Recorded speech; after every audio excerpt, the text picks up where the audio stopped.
Please welcome to the stage Dr. David Wolf, Accenture's Executive Director, Media and Entertainment North America, to present the Global Action Celebrity Advocate Award for 2011.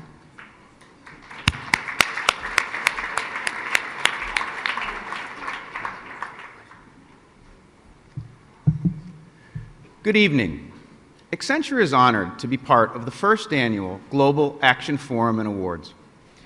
It has been inspiring to be here and learn about the creative and impactful ways in which business, entertainment, and sports leaders are working together to give back to our local communities here in Los Angeles, across the country, and around the world.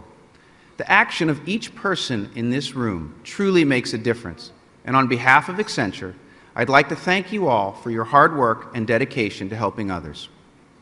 While we celebrate tonight the achievements of 16 incredible role models, I'd like to take a moment to share with you some news about Accenture's efforts to make a positive impact around the globe.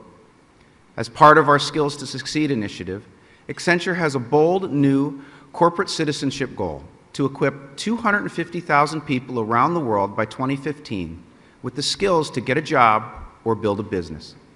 In addition, over the next 3 years, Accenture and the Accenture Foundations will contribute more than $100 million to support these efforts. With the passion, experience, and commitment of Accenture employees and our nonprofit partners, I am certain that we too can make an impact around the world by achieving this ambitious goal. Take a look at some of the things we're doing.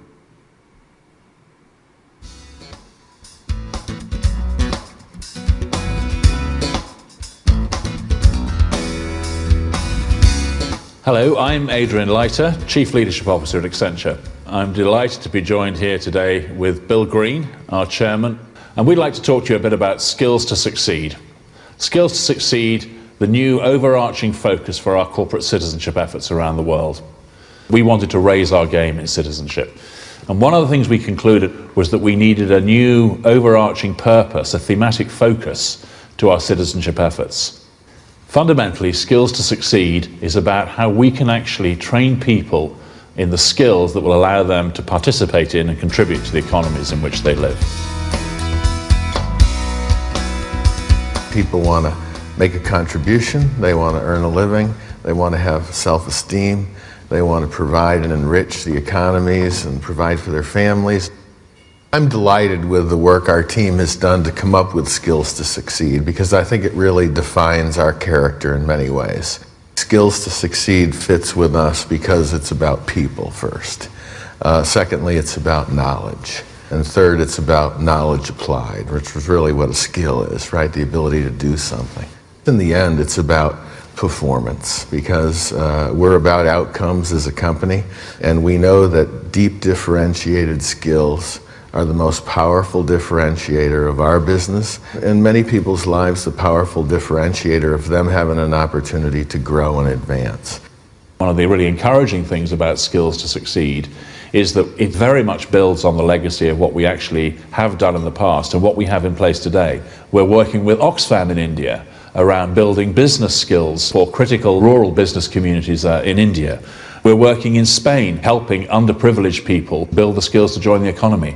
I could talk about Conexão, where we're working to confront one of the huge challenges in Brazil around unemployment.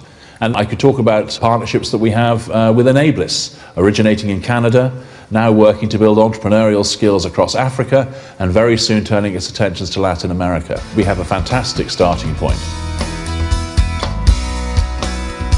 If ever there was a time around the world to recognize and understand the critical importance of skills to enable people to participate or indeed to re-engage in the economy, now is that time. So whether this is around building the skills for people in the developing economies of the world to succeed and step up and participate, or indeed in the most developed economies of the world to help with critical items around reskilling, we believe there's a tremendous resonance to this theme, and the opportunity for the people of Accenture to contribute and make a difference in this space is about as strong today as I could ever imagine it could be.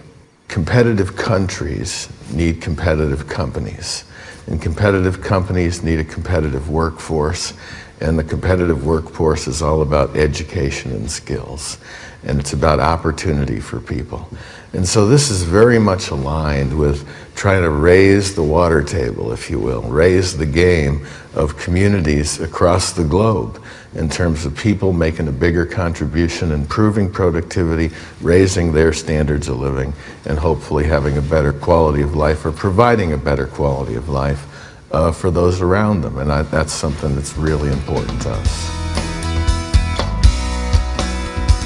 I think there are many ways in which our people can get involved, starting right now. First of all, we want to hear about the stories that are out there. So we're going to be coming out and asking people to tell their stories. I think the other thing to do is to understand what we mean by skills to succeed and talk to your corporate citizenship leaders around the world, because they have the landscape of what we're actually trying to do here, and they will be the points at which we will connect, see how we can build new stories that we can make in the skills to succeed space. The more that we can get the people of Accenture involved in our efforts around skills to succeed, the more impact we can have. This is going to be about touching the imagination and the inspirational sources of our people all over the world.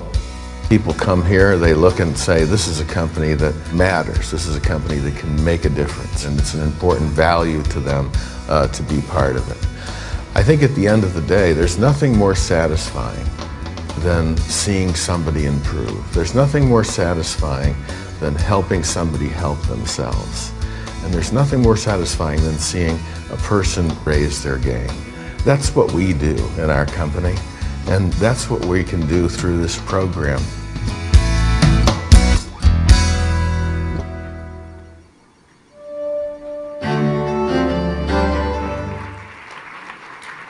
Tonight, we recognize a commitment to help young people, through education, develop the skills they need to succeed, sometimes in the face of adversity, or sometimes simply in a culture that says, you can't.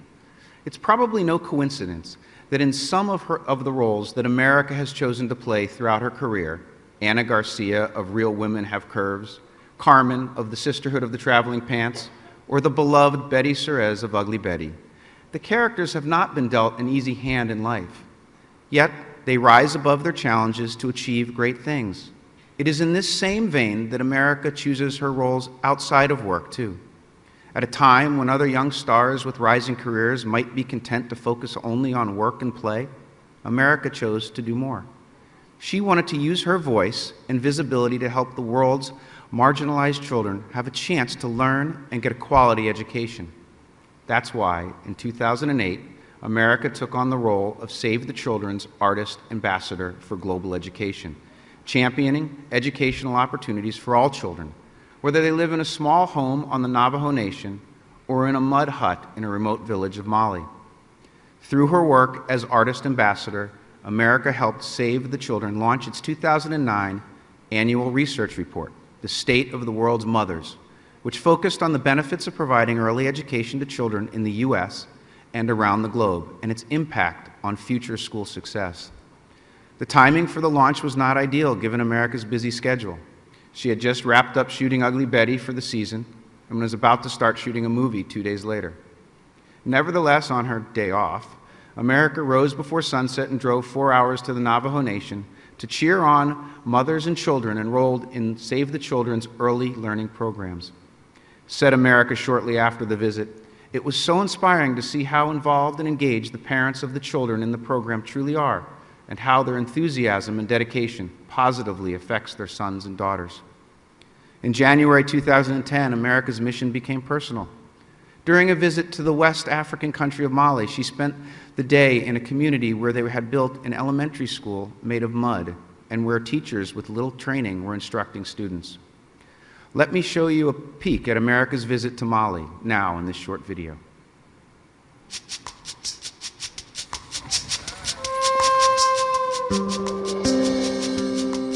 I'm interested in learning how one can really make a difference in a young person's life.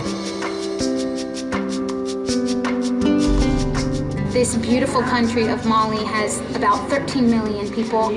And these really are the places that need assistance. These really are the children and the villages that need us to find them. This morning we drove out to the village of Joro. We met Miriam. Bonjour. Ça va? As-tu mangé? Oui. She is in the 5th grade. After Miriam did her chores, we walked to school. Her favorite subjects were French and English, and she wants to be a journalist. After school, we got to visit with the girls' club. I asked what they wanted to be, and their answers were wonderful. They wanted to be doctors and teachers and lawyers. They were really dreaming big and hoping big, and they all said they wanted to go to university.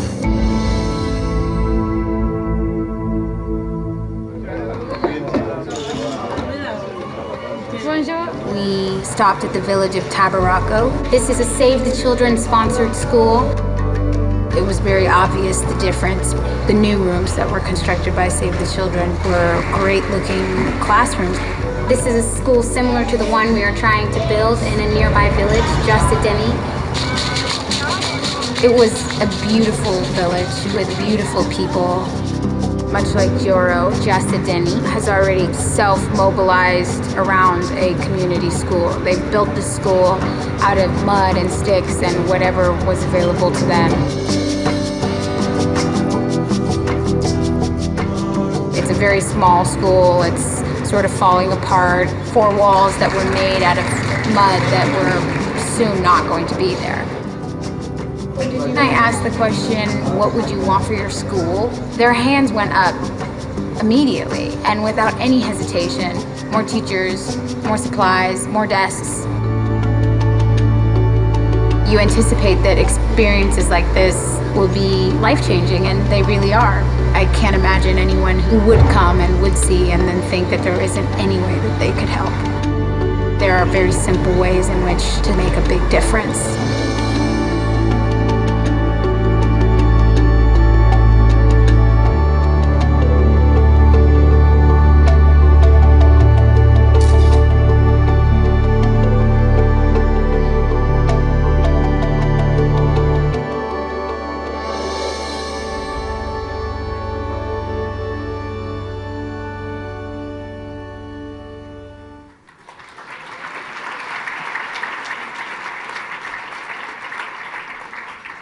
America saw that the passion for education was already there in that village, and she got to work. She began raising funds among her friends, family, and fans for a proper village school. At the time, she told Time magazine, "I thought I could do something very small and give them the tools they need to get where they already want to go." And with America's trademark determination, she succeeded in doing so in just 4 months. The school was built last summer and opened this past October. On the first day of school, the village chief, Musa, who estimates his age to be in his early 90s and who never went to school, told Save the Children, "I feel blessed to see this school open in my lifetime." We thank you, America, for being an inspiration to your peers and your fans. We admire your dedication to give children a chance to dream big through education, and that is why it is my distinct honor to present the Global Action Celebrity Advocate Award to you, America Ferrara.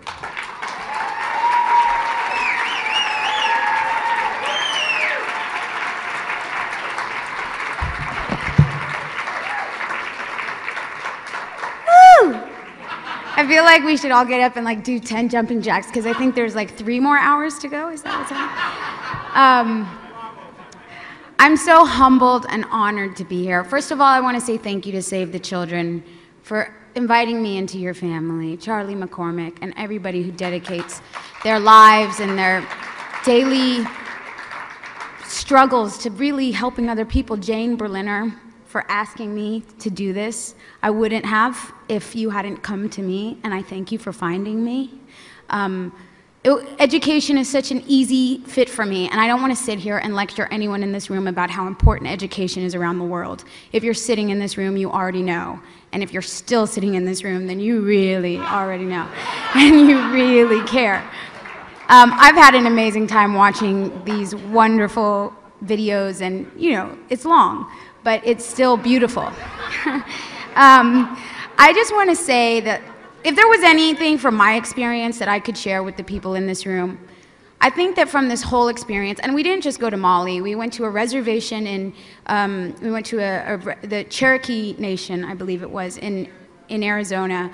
When I was in Australia doing press, there's Save the Children saying, hey, we know you're in Australia, get your butt down to this mobile, early childhood, just organization and say hello and get to know all of the things that we're doing all around the world. So it feels like I can't really travel anywhere without Save the Children saying, we know you're there, and we have a program, go say hi, and I'm always happy to do it.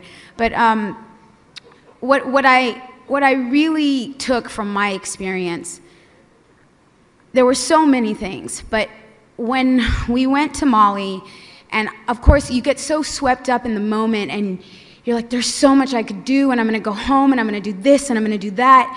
And in a moment of insanity, I sort of said, let's just tell the kids we're going to build them a school. Let's just do it right now. And so we did. And then I was like, oh my God, we just told those kids we're going to build them a school. We have to go home and find the money to build them a school.